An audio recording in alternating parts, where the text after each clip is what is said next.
Hello, welcome back to our channel. आज के tutorial में बात करेंगे कि जीएसटी के तहत मर्चेंट एक्सपोर्टर कौन है और इन पर लागू किए गए जीएसटी 0.1% के बारे में। तो मर्चेंट एक्सपोर्टर उसे कहते हैं जो माल को एक्सपोर्ट करने के व्यापार में है, जो स्थानीय भारतीय उत्पादक से माल खरीदता है और उन्हें अपने लेबल के तहत अंतर्राष्ट्रीय बाजारों में बेचता है। अब जीएसटी 0.1% ही क्यों? एक्सपोर्ट्स पर जीएसटी, आईजीएसटी और इनपुट टैक्स की वापसी में देरी के कारण एक्सपोर्ट के व्यापार में वर्किंग कैपिटल में अवरोध पैदा होता था। इसलिए सरकार ने नई योजना को मंजूरी दी कि मर्चेंट एक्सपोर्टर को स्थानीय सप्लायर से माल खरीदकर एक्सपोर्ट करने के लिए 0.1% की मामूली जीएसटी का भुगतान करना होगा। मर्चेंट एक्सपोर्टर को जीएसटी के मामूली दर का लाभ लेने के लिए कुछ निम्नलिखित शर्तें पूरी करनी आवश्यक हैं।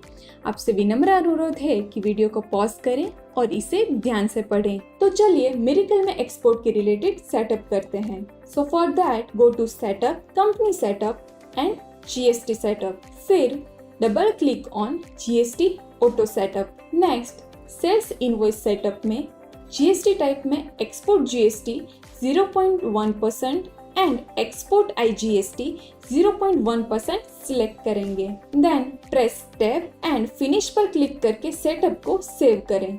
किए गए सेटअप से सेल्स सेटअप की इनवॉइस टाइप में दोनों जीएसटी टाइप ऐड हुए देख सकते हैं। चलिए मान ले कि हम गुजरात बेस्ड मैन्युफैक्चरर हैं। अब हम सेल्स सप्लाई के लिए दो केस देखेंगे। पहला केस है इंट्रास्टेट सप्लाई, जहां हम Anand international Gujarat based merchant exporter को माल बेच रहे हैं। तो यहाँ इनवॉइस टाइप में एक्सपोर्ट जीएसटी 0.1% टाइप सिलेक्ट करेंगे। प्रोडक्ट एंट्री के बाद लागू होता 0.1% जीएसटी यहाँ सीजीएसटी 0.05% एंड एसजीएसटी 0.05% में डिवाइड हो गया है और आइटम अमाउंट की effect sales account export GST 0.1% में आएगी।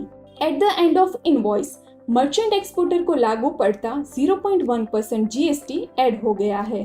अब दूसरा केस है इंटरस्टेट सप्लाई। यहाँ पर मर्चेंट एक्सपोर्टर गुजरात के बाहर स्थित है, मतलब सप्लाई में आईजीएसटी लागू होगा। इसीलिए इनवॉइस टाइप में एक्सपोर्ट आईजीएसटी 0.1% टाइप सिलेक्ट करेंगे एंड प्रोडक्ट एंट्री के बाद अफेक्टेड सेल्स अकाउंट और लागू होता 0.1% आईजीएसटी की कैलकुलेशन देख सकते हैं।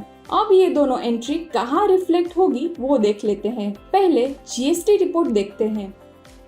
यहाँ डिटेल्स ऑफ आउटवर्ड सप्लाई में ये दोनों एंट्रीज शो हो रही है। दूसरी GSTR 3B में भी आउटवर्ड टैक्सेबल सप्लाईज में इसकी इफेक्ट देख सकते हैं।